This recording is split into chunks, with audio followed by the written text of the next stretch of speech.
Bos, kenal sama aktris cantik yang satu ini? Angbin mulai dikenal publik lewat sinetron Ganteng-Ganteng Serigala dan beberapa judul film yang ia bintangi. Doi beralih profesi menjadi pengusaha kuliner loh bos. Waduh, kayaknya Angbin Kitchen siap dapat cuan banyak di bulan Ramadan nanti nih. Hai bos, kenalin aku di sini adalah salah satu emak-emak yang gabut tapi akhirnya berujung jadi buka usaha di rumah karena hobi aku. Karena aku sering ngonten dan sering masak, banyak banget pembeli atau netizen yang mau beli dagangan aku sampai akhirnya sekarang aku jadi buka usaha di rumah. Kalau penasaran, teman-teman yang penasaran, ikutin terus, tetap di Cuan Bos.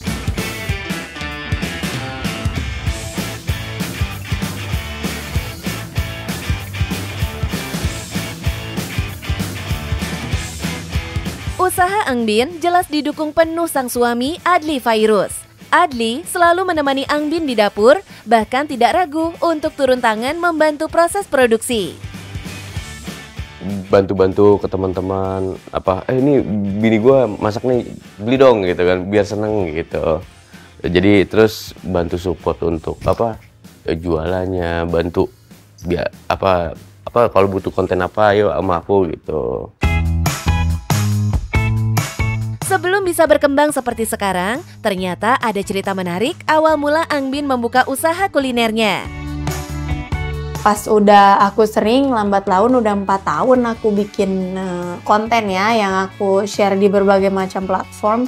Penontonnya banyak, mulai banyak yang ngomong gini, "Kak, boleh nggak masakannya aku pesen 100 porsi, nanti aku bayar." Mulai tahun 2021-2022 itu mulai banyak kayak gitu. Yang awalnya cuma hobi memasak dan sekedar share hasil masakan ke sosial media, ternyata berujung buka usaha deh bos. Cumi Jahat ini adalah sejarah di mana akhirnya aku sampai bisa buka usaha sampai sebesar ini, sampai punya belasan karyawan. Ini pertama tuh aku luncurin Cumi Jahat, kedua aku luncurin teri dombreng. Ini teri dombreng juga bestseller juga. Saat ini banyak menu makanan yang terus bermunculan dari Angbin Kitchen. Spesialnya jelas nasi uduk seharga 600.000. Dengan harga segitu, udah dapat 30 porsi kecil nasi uduk dengan aneka lauk pilihan. Cocok buat santapan buka ataupun sahur nih bos. Menu lain juga ada pastinya bos, seperti cireng mojod dan cilok legrek. Unik-unik ya bos namanya. Ini rendang bener-bener resep aku dan dijamin pasti nggak akan nyesel deh. Karena kalau yang udah biasa masak, nonton aku masak udah tahu masakan aku tuh medok. Nah, semua dijamin maknyos karena Angbin terus berinovasi dan mengkoreksi rasa masakan. Bahkan Doi bisa menghabiskan waktu berjam-jam di dapur untuk memasak dalam jumlah besar loh bos. Aku tuh payek udah punya langganan, risol udah punya langganannya, cireng udah ada langganannya. Jadi di chart penjualan tuh ya alhamdulillah barang tuh keluar semua, nggak ada yang barang sampai mandek gitu, nggak ada sih. Karena ada penyukanya masing-masing gitu. Pantes ya kalau ratusan order lewat aplikasi terus berdatangan. Makanya dapurnya nggak libur bos. Orderannya jalan terus, nambah lagi orang satu sampai akhirnya aku pakai admin. Karena aku udah sebenarnya dari hari kedua sih ya, aku udah nggak kuat ngebalesin itu kan tang ting tung yang masuk tuh satu hari WhatsApp itu yang masuk tuh 400 sampai 1000. Bos, buat yang baru membuka usaha, menentukan harga produk yang kita buat terkadang bikin galau ya. Itu juga yang dialami Angbin. Akhirnya aku jual 50.000. Itu tiba-tiba satu hari yang bener-bener masuk ke WhatsApp dan serius pesen, kan DM masuk ke ribuan lah ya, itu 100, yang bener-bener transfer tuh 100, sampai aku bilang yang belum dikirim jangan transfer dulu ya, karena aku nggak tahu cumi itu 1 kilo jadi berapa botol, aku tuh nggak tahu. Kualitas menentukan harga, jelas ya bos, dan kualitas rasa dari makanan buatannya terus Angbin jaga. Doi melakukan semua proses produksi dengan teliti, mulai dari tahap pemilihan bahan hingga pengemasan makanan yang sudah matang. Dalam menjalankan bisnisnya, Angbin juga merekrut beberapa karyawan. Cukup, alhamdulillah gitu kan, bisa berjalan sampai sekarang, bisa nambah terus karyawan. Soal omset, Angbin gak mau banyak bicara nih bos. Tapi kalau orderan hampir ratusan setiap hari, bisa kebayangkan bos omsetnya setiap bulan? Seiring berjalannya waktu, usahanya bukan cuma diminati sesama artis, tapi juga ke masyarakat luas.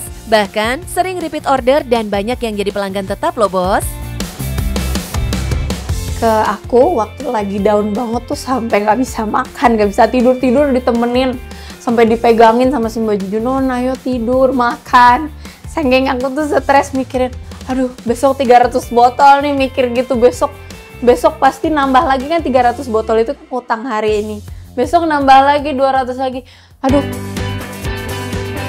Kisah sukses Angbin dalam mengelola bisnis kuliner ini menjadi inspirasi bagi banyak orang. Keberaniannya untuk banting setir dari dunia hiburan ke dunia bisnis telah menunjukkan bahwa seseorang dapat sukses di bidang apapun asalkan punya ketekunan. Bagi Angbin, usaha ini bukan hanya soal keuntungan finansial, tetapi juga bentuk ekspresi diri dan cara untuk terus produktif meski dari rumah. Yang penting harus tetap inovatif, kreatif, dan juga harus berani mencoba hal-hal baru. Yang penting tetap cuan, bos.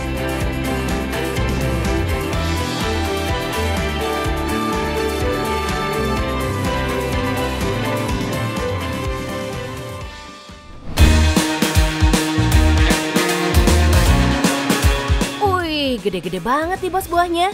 Jangan terkejut dan bingung ya, ini tuh buah alpukat loh. Alpukat ini jenis premium bos, makanya bentuknya agak lain dan ukurannya di luar nurul. Harga per buahnya bisa mencapai Rp100.000 loh bos.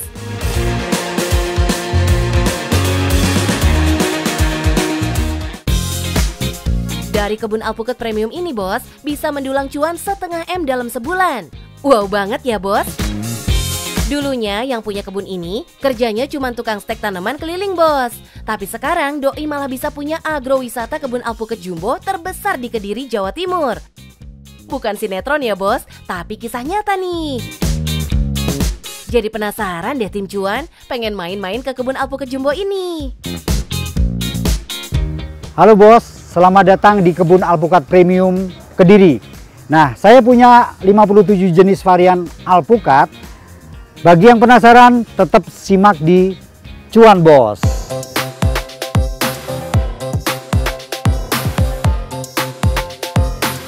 Gila, 57 varian alpukat ada di sini bos. Wajar sih orang-orang pada penisirin ke kebun agrowisata ini.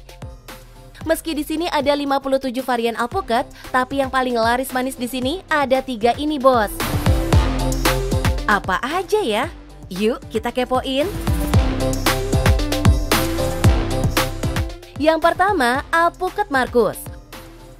Ukurannya unik ya bos, bulat, segede-gede kepala bayi nih. Emang jadi salah satu alpukat terberat dan favorit pengunjung. Emang berapa sih harganya pak? Bos, jadi ini adalah alpukat Markus. Alpukat Markus itu berbuahnya 1 tahun sekali. Nah, alpukat Markus itu punya kelebatan yang luar biasa, punya yang besaran yang luar biasa. Alpukat Markus bisa mencapai 2 kilo up. Nah, untuk harga alpukat Markus ini saya menjual 50.000 per kilo. Artinya kalau ini 2 kilo lebih, berarti ini bisa mencapai 100.000 per buah. Wah, harganya lumayan nyesek ya kalau dibandingin sama alpukat lokal bos. Eits, tapi tunggu dulu, kualitasnya sebanding kok. Daging alpukatnya tebal-tebal nih, makin puas kalau mau dimakan langsung ataupun diolah. Selanjutnya, ada alpukat Tan Bich atau alpukat jumbo Vietnam nih. Alpukat satu ini punya ukuran panjang dan rasanya manis lembut. Serta memiliki rasa mentega di akhirnya, gak bikin enak bos. Harganya maya nih, bisa tembus 75.000 per kilo.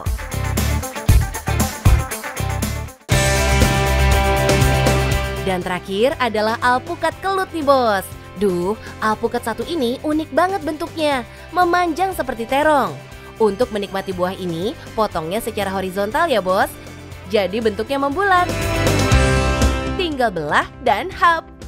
Ini rasanya manis ya bos, kandungan air sangat sedikit dan rasanya nagih banget. Pokoknya enak pol deh di lidah bos. Tapi ada kualitas, ada harga ya bos. Buat yang mau mencicipi alpukat ini harus rela rogoh kocek dalam-dalam nih. Per buah dibanderol Rp100.000. Udah jadi makanan sultan ya bos. Kalau lihat hasil alpukatnya yang wow banget begini, jadi penasaran nih sama cuan si bapak. Boleh dong dibisikin cuannya Pak Agus. Buah alpukat saya setiap minggu panen 2 ton. Untuk bibit saya kirim ke seluruh Indonesia itu per bulan rata-rata 20.000 pohon per bulan. Harga bibit itu variasi, mulai dari harga 50.000 yang kecil. Kalau yang ada buah-buahnya ini mulai 1 juta sampai 3.500.000, jadi variasi. Kuy, kita hitung-hitungan nih bos. Kalau dalam sebulan aja ada 8 ton alpukat yang laku dengan harga minimal Rp50.000, maka omsetnya bisa nyampe 500 miliar nih. Belum lagi dari hasil jual bibitnya ya bos. Bisa dibilang cuannya jumbo banget ya, sejumbo buah alpukatnya. Rata-rata alpukat ini langsung ludes diborong para pengunjung wisata ya bos. Ide jadi agrowisata ini emang jadi cara unik Pak Agus menggait untuk konsumen dan mematahkan omongan netizen yang nyinyir dengan usahanya ini bos. Duh, sabar ya Pak Agus. Jadi banyak orang yang pada waktu itu ya ngomongnya apa bisa untuk hidup, apa bisa untuk menghidupi anak istri, bagaimana nanti penjualannya. Ketika orang menanam alpukat banyak di Indonesia, tentu saja alpukat pasti tidak laku. Itu bahasa-bahasa yang sering muncul. Kalau semuanya nanam alpukat, menjualnya kemana? Nah, itulah bagaimana kita dituntut untuk lebih kreatif dan inovatif. Adaptif saat ini, maka kita akan menjadi orang-orang yang survive.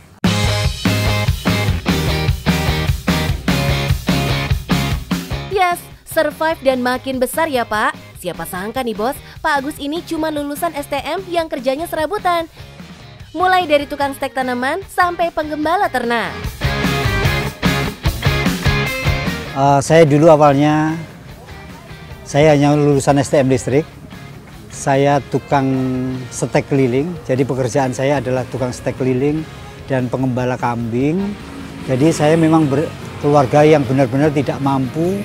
Mungkin satu desa ini yang paling tidak mampu saya. Itu mulai tahun 2007 saya baru bisa membeli sepeda motor. Dan dengan ketekunan saya mungkin ya, dan keikhlasan merawatnya dengan hati. Maka alhamdulillah hari ini saya sudah punya 6 kebun seluas 7 hektar. Salut deh sama perjuangan Pak Agus. Memiliki bakat dalam berkebun, membuat hasil kebunnya jarang mengalami kegagalan. Keren ya bos. Oh iya, gak cuman jual buah alpukatnya aja, Pak Agus juga menjual bibit alpukatnya bos. Udah sampai seluruh Indonesia loh ngirim bibitnya. Jadi buat yang hobi tanaman, bisa banget nih menanam alpukat di rumahnya. Gimana bos? Tertarik datang dan langsung mencicipi nggak nih? Penampakan alpukatnya yang jumbo bikin orang mupeng buat belajar. Atau mencicipi rasa dari alpukat-alpukat ini. Apalagi yang datang ke sini rata-rata ibu-ibu loh bos. Karena suka sekali alpukatnya besar-besar. Ya lihat-lihat di TikTok, lihat teman-teman itu kok banyak nge-share itu loh Mbak. Jadi ya kok seneng pengen merene ngoten. Makin seneng deh ibu-ibu kemari. Soalnya gratis biaya masuknya bos. Pengunjungnya yang datang banyak dari Surabaya dan luar Jawa Timur. Gak salah pilih deh, Pak Agus menanam buah alpukat. Saya melihat kenapa saya tertarik alpukat itu ada beberapa pengamatan saya. Salah satunya alpukat itu punya kebutuhan yang luar biasa, tentu saja untuk superfood, healthy food, dan juga skala berkebutuhan masyarakat di Indonesia adalah nomor satu adalah alpukat. Ketika alpukat sudah dikonsumsi, maka konsumsi buah-buah yang lainnya.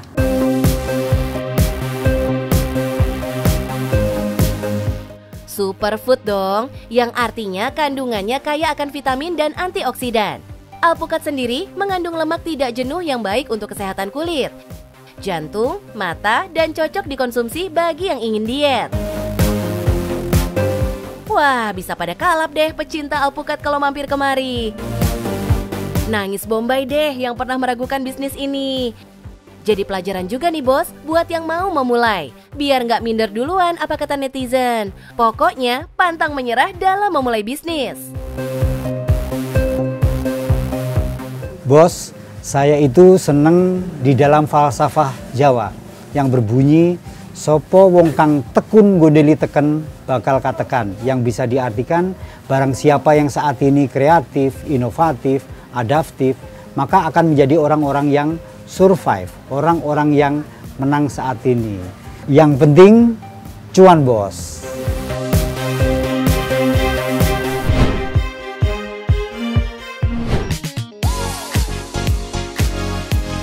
Liling.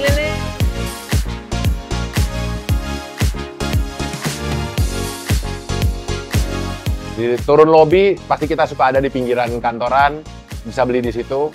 Yang kedua pasti quality-nya, kita tetap pakai barang yang kualitasnya bagus meskipun harganya terjangkau. Lalu rasa yang enak udah pasti, dan porsi yang ngenyangin.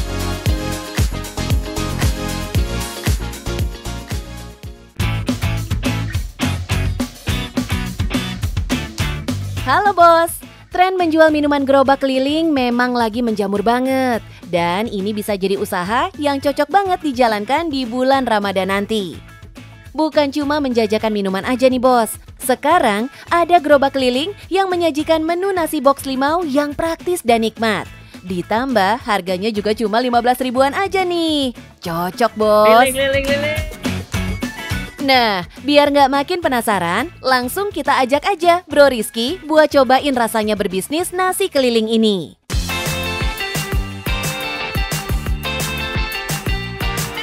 Halo Kak. Rizky ya? Iya. Ya katanya mau belajar ya? Nah, Yuk, kita lagi siap-siap, masuk aja. langsung. Iya. Oke. Nah, bos, pas banget di dapurnya lagi ada persiapan.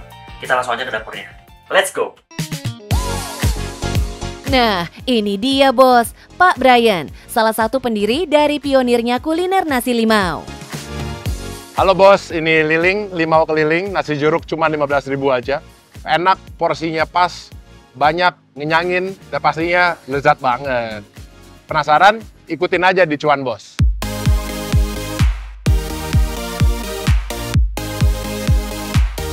Menjajakan sajian nasi keliling ini memang terbilang baru bos. Menawarkan menu nasi jeruk dengan ayam goreng crispy dan berbagai pilihan saus yang nikmat. Usut punya usut, tren menjual berbagai minuman dengan gerobak keliling memang jadi pemicu Pak Brian ikut terjun dengan model penjualan yang sama. Liling ini kebetulan baru sekitar 2-3 bulanan sih. Terus kan sekarang juga orang banyak main di gerobakan kayak kopi, terus habis itu kayak saya sering lihat es teh manis atau yang lainnya semacam minuman. Jadi kita melihat, wah ini nggak ada nih makanan yang digerobakan, makanan kekinian. Oleh karena itu, kita coba deh bikin liling, jadi limau keliling. Poin paling penting adalah persiapannya dulu untuk memudahkan dalam berjualannya nanti. Seperti si ayam goreng tepung ini, jadi isian dari menu nasi jeruk yang ditawarkan. Digoreng dulu di dapurnya nih bos. Oh, selanjutnya kita goreng ini Kak ya. Iya. Untuk estimasi ini berapa lama Kak untuk kita angkat ayamnya? Ini sampai golden brown aja. Oh, sampai golden brown ya. Nggak pakai lama, ayam goreng tepungnya udah jadi tuh. Boleh cobain Kak ya? Boleh dong. Oke, kita cobain ya. Awas panas. Panas ya. Cobain ya.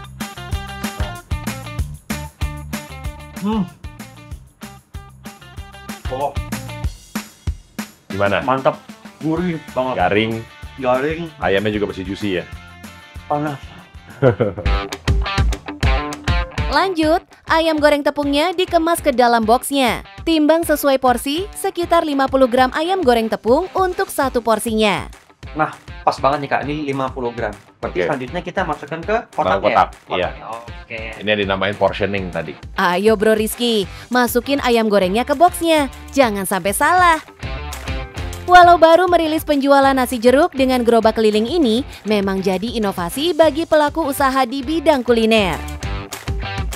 Yang satu pasti ya kayak tadi easy to access ya. Jadi gampang banget didapat. Di turun lobby pasti kita suka ada di pinggiran kantoran, bisa beli di situ. Yang kedua pasti quality-nya. Kita tetap pakai barang yang kualitasnya bagus meskipun harganya terjangkau. Lalu rasa yang enak udah pasti. Dan porsi yang ngenyangin. Ini dia bos, si nasi jeruk dengan aroma yang khas jadi daya tarik utama menu jualan yang ditawarkan. Menu nasinya sendiri memang sudah punya pondasi kuat di mata konsumen nih bos. Oke, kita pindah ke sini ya. Iya. Jadi Agak berat ya. Berapa banyak Kak? ini untuk total semua yang kita bakal bawa. Misalnya kita bakal bawa 20-30 porsi per sekali jalan, itu berarti nasinya sama untuk 20-30 porsi. Oh, berarti porsinya untuk 20-30 porsi. Karena kita bawanya juga segitu ya? Iya, jadi nanti begitu habis mereka akan datang untuk restock lagi. Oke. Nasi jeruknya sudah beres, itu berarti tinggal kita bawa ke gerobak kelilingnya dulu nih bos. Gak cuma bahan-bahan menunya aja yang diangkut, berbagai peralatan masak portable seperti kompor dan bumbu saus juga dibawa dalam gerobaknya ini. Untuk ukuran satu gerobak ini punya kapasitas maksimal 100 porsi, bisa diangkut dalam sekali jalan nih bos. Iya, nggak bisa terlalu banyak karena jadi ini kan kapasitasnya juga nggak begitu besar. Jadi begitu mereka habis, mereka ke depo terdekat untuk restock. Tuh, makanya dia nggak bisa terlalu jauh juga. Misalnya kalau Jakarta Barat paling jauh ke Palmera, di Palmera begitu habis mereka restock ke sini lalu untuk jualan lagi di sore hari.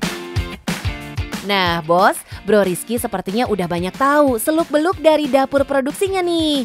Kira-kira berani nggak nih kalau diajak jualan nasi kelilingnya ini langsung? Udah siap Kak? Gak ada yang ketinggalan? Aman? Ini yang ketinggalan. Ini harus dipakai. Oh, ini seragamnya. Kita dipakai apron, lalu ada pakai jaketnya. Biar makin afdol, Bro Rizky wajib pakai seragam dinasnya dulu nih. Siap. Good luck, semangat. Oke, siap. Pasti laku. Siap. Berangkat dari gerai makanan dan sekarang sudah tersebar di seluruh Nusantara loh bos. Ini jelas jadi peluang yang menjanjikan untuk melebarkan jangkauan ke konsumen yang lebih luas pastinya bos. Rimau sekarang yang operasional di sekitar 40-an. Paling jauh kita ada di Sorong, Papua. Tantangan pertama buat Bro Rizky adalah membawa gerobak ke lokasi berjualannya dulu nih bos. Kira-kira sanggup nggak nih? Oke bos, jadi kali ini aku lagi berjualan ya. Ini lagi coba-coba jualan. Sendirian ini bener-bener capek dan berat banget. Aku pikir tuh segampang itu, ternyata susah banget guys. Wah, baru aja bawa gerobak kelilingnya aja udah menantang nih bos. Walau jadi bisa dibawa berjualan kemana aja, untuk penentuan lokasi memang nggak boleh sembarangan bos. Ada tim surveinya.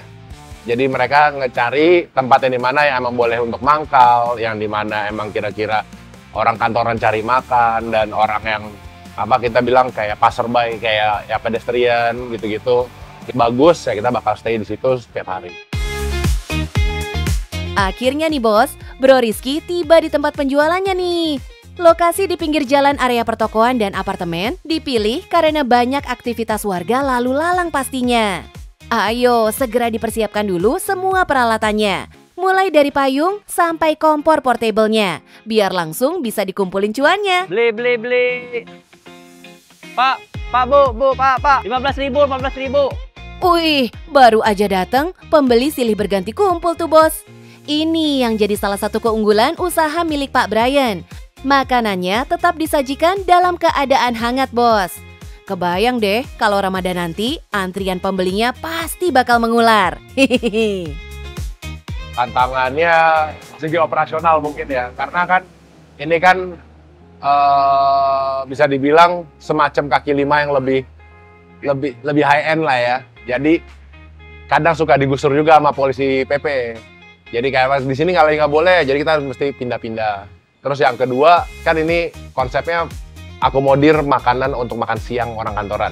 Jadi mereka cuma punya waktu jendela 1 jam. Dan di sini kan kita masaknya beneran fresh. Jadi kita bawa kompor portable, pesen baru kita masak. Nah, sometimes itu yang bikin agak lama. Cuman itu karena kita mau tetap kasih makanan yang fresh meskipun 15.000, tapi tetap enak, makanya kita harus bikin fresh juga. Teknik penjualan jemput bola seperti ini jelas bisa lebih mendatangkan cuan nih bos. Nggak heran, pelaku usaha kuliner sepertinya berlomba-lomba menghadirkan sesuatu yang berbeda. Jadi kita sehari kurang lebih 50 sampai 80-an porsi per gerobak. Wah, kalau segini sih, hanya dari gerobak keliling ini aja, cuannya sih lumayan bos. Hitung aja nih, 80 porsi dari harga yang ditawarkan aja. Udah ngantongin minimal 1 juta per hari. Dikalikan dengan 30 hari dalam sebulan, wih, udah double digit kan bos? Hehe. Apalagi yang kita tahu, margin keuntungan dari bisnis F&B itu minimal bisa di angka 50%, alias setengah dari hasil penjualan. Mantap kan bos? Dan kali ini aku mau cobain ya. Tadi kan aku udah cobain tuh, tapi nggak ada bumbunya. Nah kali ini pakai bumbunya. Oke.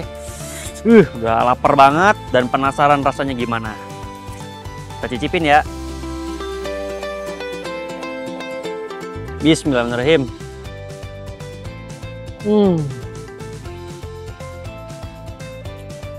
Rasa jeruknya itu benar-benar luar biasa banget, terasa banget ya. Terus ada gurihnya juga, ayamnya itu benar-benar kayak manis gitu. Jadi kayak sampai ke dalam manisnya. Untuk jadi sukses emang gak ada yang instan. Perlu memulai dari bawah untuk benar-benar merasakan perjuangannya dulu bos. Gimana? Ramadan tinggal seminggu lagi nih. Semoga bisa jadi inspirasi berbisnis di bulan suci ya bos. Sekarang kan tadi udah lihat prosesnya semuanya gimana. Enaknya, susahnya, repotnya. Nah sekarang kalau misalnya mau mulai usaha, itu satu kayak yang paling penting. Nggak boleh patah semangat. Harus terus-terusan cari cara gimana pun supaya itu bisa jalan. Dan nggak boleh ikut-ikutan orang. Kalau misalnya sana rame, gue pindah ke sana. Ya ini rame, gue pindah ke sana. Harus stick sama plan awal. Tahu tujuannya. Oke, yang penting cuan bos.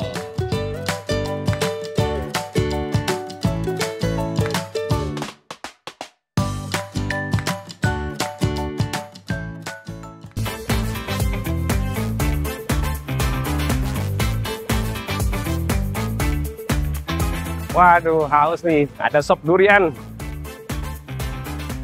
Mister, Sop durian ya? Ya. Ada apa aja toppingnya? mau yang apa mas? Yang ada sop durian alpukat, ketan keju. Ketan keju, coklat juga ada ya? Ya, ada coklat, ada Kayaknya alpukat sama durian cocok deh tuh. Oh, Saya minta yang sop durian alpukat ya. coklat ya, siap. Mas saya duduk di sini bisa ya? Boleh, bisa. Oke. Bos, menjual minuman dingin atau sop durian yang segar seperti ini jelas jadi bisnis yang menguntungkan di bulan Ramadan nanti ya. Siap-siap ya melayani customer yang banyak. Eits, tapi pernah nggak sih mengalami kejadian customer yang minta tambah ini itu padahal nggak ada di menu? Kalau begini gimana ya? Apa setiap permintaan pelanggan harus kita turuti? Abang mau sop durian leci ada nggak bang? Aduh, kalau leci mah nggak ada teh. Itu ketan hitamnya ada? Aduh, kalau ketan hitam mah nggak ada. Palingan ketan putih yang ada. Ya udah nggak apa-apa. Nanti diadain ya bang ketan hitam. Oh, soalnya saya suka yang ketan hitam. Mau dibungkus, mau kan sini. Dibungkus aja.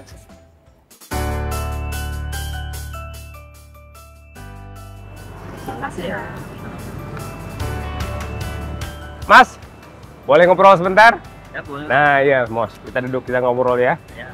Tadi ada customer yang minta tambahan topping ya? Kalau nggak salah dengar, minta ketan hitam sama leci. Iya, benar. Iya, nah ini tadi pas pembukaan saya juga pengen membahas dan ini biar pemirsa pada ngeliat nih. Jadi diskusi tentang produk, terus kemudian masukan dari customer itu penting banget untuk bisnis, untuk bisa berjalan dengan baik. Kadang kita mau inovasi, kita bingung, kita bisa tanya ke customer. Ketika kita mau cari lokasi yang bagus pun juga kita bisa minta feedback atau mereview produk-produk kita ini. Enak kah, atau misalnya terlalu manis kah, dan lain-lain, itu penting kita minta masukan dari customer. Tapi memang nggak semua masukan dari customer itu bisa diterapkan. Kayak tadi misalnya, minta tambahan topping leci sama ketan hitam. Nah, itu mungkin kalau andaikan ada beberapa customer yang setiap hari minta, Mas, ada ketan hitam nggak? besok ada lagi, atau sorenya ada lagi ketan hitam. Berarti frekuensi mintanya kan banyak. Artinya mungkin orang sekitar sini suka nih ketan hitam. Nah, itu penting untuk dipersiapkan. Tapi kalau andaikan yang minta cuma satu, ini sudah 2 tahun buka, tapi cuma 1 orang yang minta. Nah, itu artinya kan jumlah yang minta itu sangat sedikit. Jangan diberikan atau nggak perlu dipersiapkan. Kenapa? Karena nanti ada beban bahan baku. Kalau andaikan jualannya cuma ke mbak yang tadi, dan jualannya cuma 2 tahun sekali, artinya nanti ada bahan baku yang memungkinkan untuk terbuang, gitu ya. Atau misalnya yang leci tadi. Nah, tapi kalau andaikan ada masukan kayak saya mau ngasih masukan, Mas, kalau buat saya ini terlalu manis nih. Nah, mungkin nanti bisa dibikin kayak kita bawa beli kopi. Ada yang dibilang less sugar gitu kan, yang nggak terlalu manis. Mungkin nanti bisa ditawarkan ke setiap customer yang datang, mau yang gulanya normal atau yang less atau tidak terlalu manis. Oh ya gitu juga ya Mas ya. Ya, berapa nih Mas? 15.000. 15.000 ya? Iya. Wah, 10, 15.000. Terima kasih ya. Ya. Ini bisa dibungkus? Bisa Mas. Biar nggak mubazir. Oke. Terima kasih.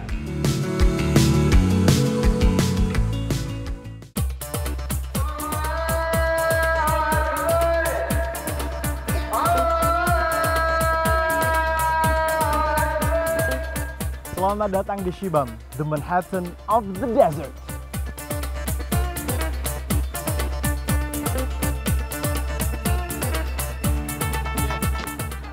Wah, Masya Allah, suara tembakannya benar-benar menggelegar sekali, wow.